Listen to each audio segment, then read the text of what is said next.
slide, Scott Campbell. Scott's going to talk about his background, various sales.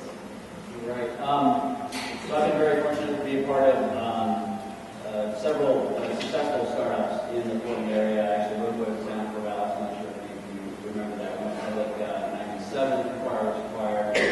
Jive just went IPO, so I'm hoping the fourth one is a charm as well, a couple labs. Serial startup guy. I usually come in within the first 10 employees within the organization and chief cooking bottle. I'll answer the 800 line, make coffee, and do enterprise sales.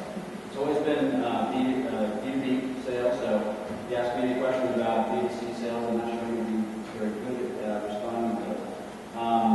Yeah, I've been very fortunate, and it's been a lot of fun being one of those organizations. We've grown quickly and grown quickly at Outtakes. How many people are up that now? Let's see, 2.5 years ago, I was the fourth employee, and now we're up to about 7. Okay. The important thing there is that you're constantly going back and saying, is that lead score appropriate? Is that set of activities really score lead, and do they really translate into revenue if they hit that particular score? And in a perfect world, of course, you would take a very scientific kind of survey, you would run it for 6 months, you would see what deals closed, and then tweak that accordingly. But in the real world, of course, where you're painting the moving car, you have to constantly be looking at it on a monthly, even a weekly basis to see, is the lead score appropriate? And going back to the anecdotal evidence regarding lead score and tying it all the way back to revenue.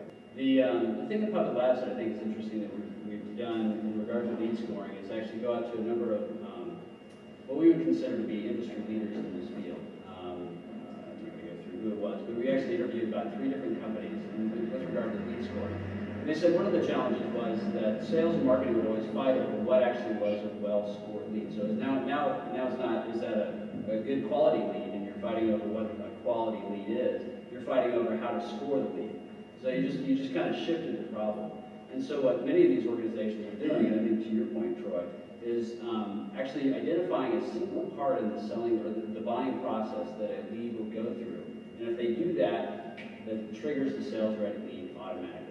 It's a binary, actually, scored, 0 to 1. You still actually can track scores in terms of who goes to what pages, if they go to wiki pages versus pricing pages, all that kind of stuff.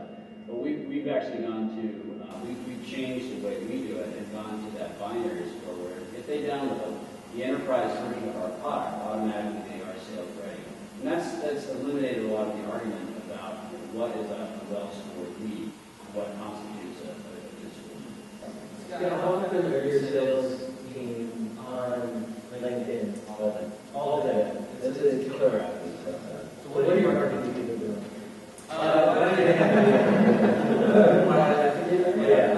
they doing? They maintain the public user groups, for example, and they do respond, or other people within the organization respond to the discussion threads. So people, they'll use it like a tech support forum in those groups.